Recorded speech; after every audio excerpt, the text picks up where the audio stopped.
يا أيها الإنسان ما غرك بربك الكريم الذي خلقك فسواك فعدلك في أي صورة ما شاء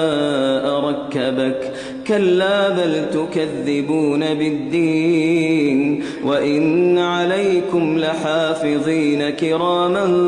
كاتبين يعلمون ما تفعلون إن الأبرار لفي نعيم